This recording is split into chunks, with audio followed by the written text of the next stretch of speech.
केंद्रीय स्थान सिद्धांत। अब ये केंद्रीय स्थान सिद्धांत क्या कह रहा है आपके सामने? केंद्रीय स्थान सिद्धांत क्या कहता है उसके बारे में अपन विस्तार से पढ़ेंगे। क्या करेंगे? विस्तार से अपन इसका अध्ययन करने वाले हैं। क्या कहता है आपके सामने? ये कहता है नगरीय भूगोल में केंद्रीय स्थान सिद्धांत, सेंट्रल प्लेस थ्योरी, सीपीटी। कौन सी थ्योरी है? Central place theory. क्या कहती है central place theory? Central place theory एक अत्यंत महत्वपूर्ण व युगांतकारी सिद्धांत है, समय के साथ बदलाव आने वाले सिद्धांतों में से। इसका प्रतिपादन जर्मन भूगोल वेदा वोल्टर किस्टाल्टर के द्वारा किया गया था। वोल्टर किस्टाल्टर ने क्या बताया आपके सामने? इन्होंने 1933 में दक्षिण जर्मनी के नगरों के अध्ययन के आधार पर किया। मतलब ये जो नगरीय भूगोल का जो केंद्रीय स्थान सिद्धांत है, सेंट्रल प्लेस थ्योरी है, इसको किसके द्वारा बताया गया? वोल्टर किस्टाल्टर के द्वारा। मोस्ट इंपोर्टेंट नेम है। अगर आप पेपर के अंदर अगर ये प्रश्न आए तो इस नाम को जरूर से बताना है। क्या करना है? इस नाम को जरूर से उसका बारे में बताना है। इस नाम के बारे में आपको जरूर से बताना है।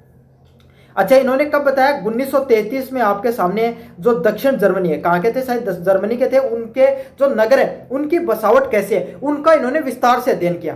क्या क्या? उनका इन्होंने विस्तार से अध्ययन किया। फिर उस विस्तार के अध्ययन में उन्होंने पाया और उसी के अध्ययन में जो जो चीजें इन्होंने सीखी उसके आधार पर इन्होंने चीजों को बताया। इनका मुख्य उद्देश्य समझना थी कि बस्तियां, नगर, कस्बों की संख्या, आकार और उनके बीच की दूरियां किस प्रकार से निर्धारित होती हैं। इन्होंने क्या सीखा कि जो अलग अलग प्रकार की जो बस्तियां होती हैं, क्या होती हैं? अलग अलग प्रकार की जो बस्तियां होती हैं उसमें नगर व कस्बों की संख्या कितनी होती है।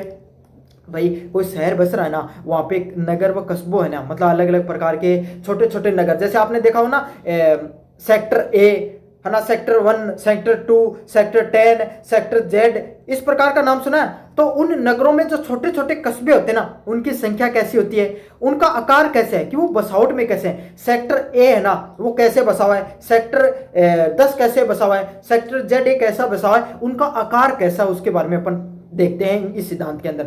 और उनके बीच में दूरी, सेक्टर ए और सेक्टर बी के बीच में कितनी दूरी है, इसके बारे में इन्होंने अध्ययन किया। तो जो नगर केंद्रीय स्थान सिद्धांत है, ये जो बस्तियां और नगर होते हैं उनमें कितनी बस्तियों की संख्या होती है, उनका आकार छोटा है बड़ा है, और उनके बीच में दूरियां कितनी होती हैं, इसके बारे में विस्तार से अध्ययन करते हैं। क्या करते हैं? इनके बारे में विस्तार से अध्ययन किया जाता है। समझ में आ गया? अध्ययन क्षेत्र यहां पर देखने को मिलता है। अगले वाला पॉइंट है सिद्धांत की मुख्य संकल्पनाएं, की कॉन्सेप्ट्स। की कॉन्सेप्ट्स क्या है भाई आपके सामने?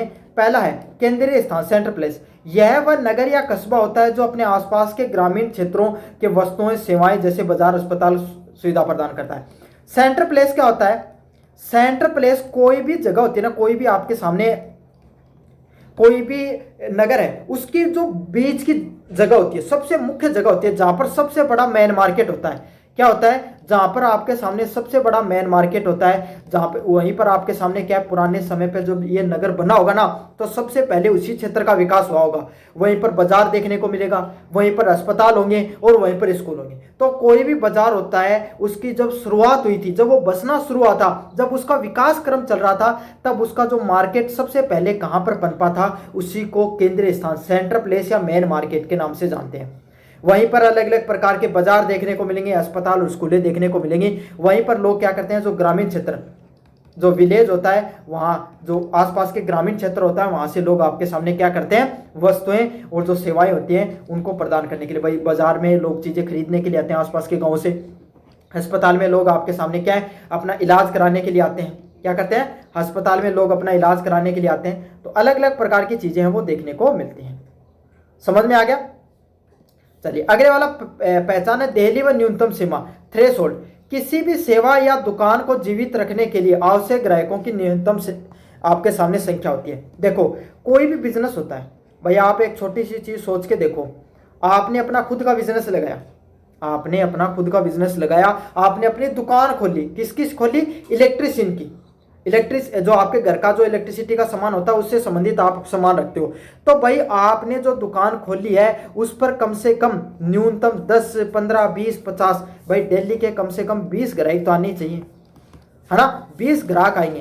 क्या है, अगर आपकी दुकान पर 20 आपके सामने कस्टमर आएंगे, है ना, 20 कस्टमर आएंगे, तब 20 में से कम ऐसे होंगे जो 5 ही सामान खरीदेंगे, है ना। बाकी तो आपके सामने भाई 15 तो सिर्फ पूछ कर ही जाते हैं, या कभी 10 खरीद लेंगे, इससे ज़्यादा नहीं खरीदते हैं। लेकिन सोचो अगर आपकी दुकान पर कस्टमर ही 5 आ रहे हैं तो क्या आपकी दुकान चल पाएगी? ज़्यादा दिन नहीं चल पाएगी।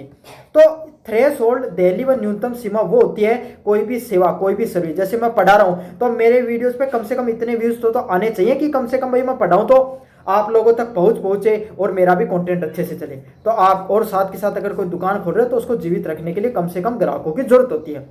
जैसे बेकरी पे कम से कम ग्राहक चाहिए, लेकिन कार के शोरूम में बहुत अधिक नहीं। लेकिन अब दुकान का भी फर्क है कि आप दुकान किसकी खोल रहे हो।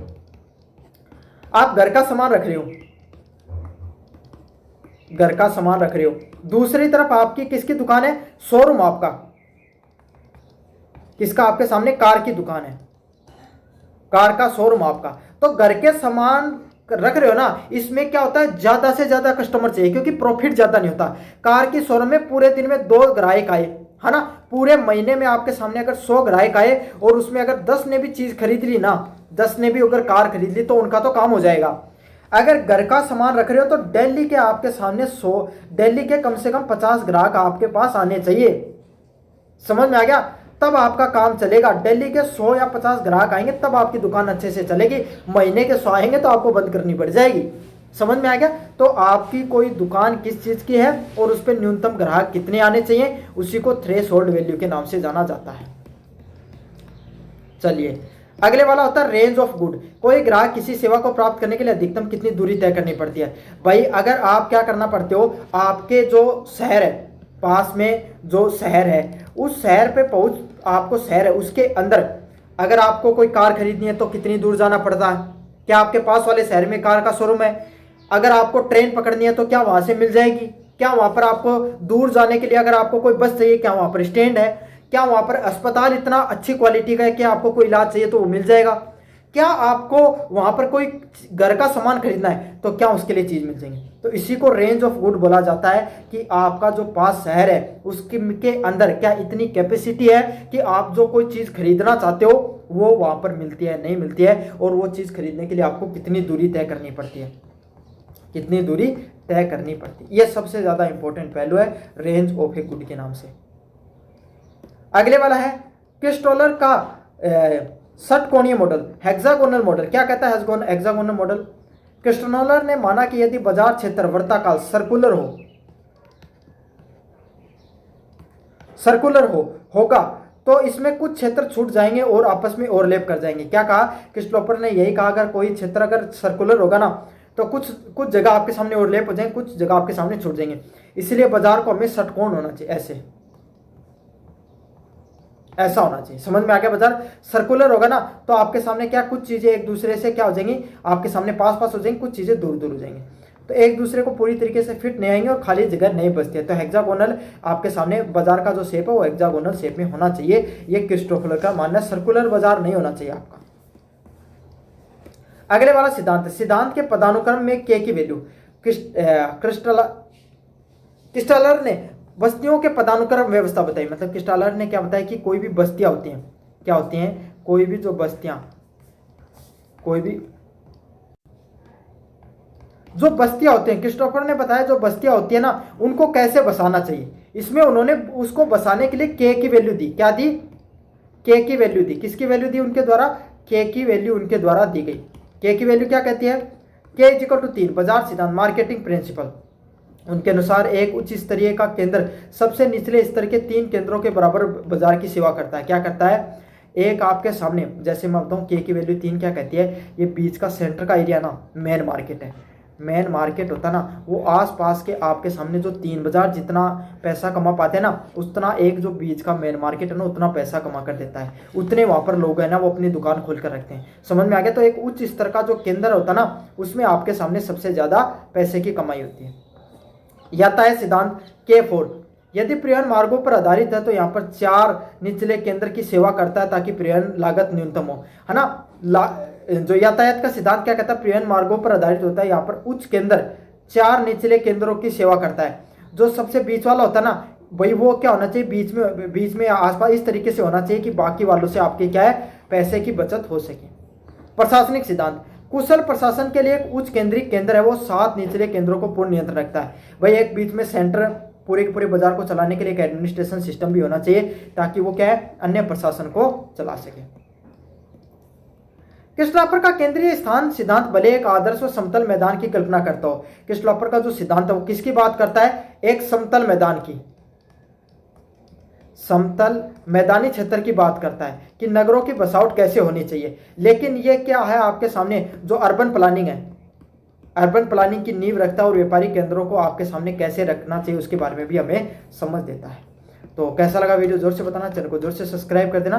धन्यवाद।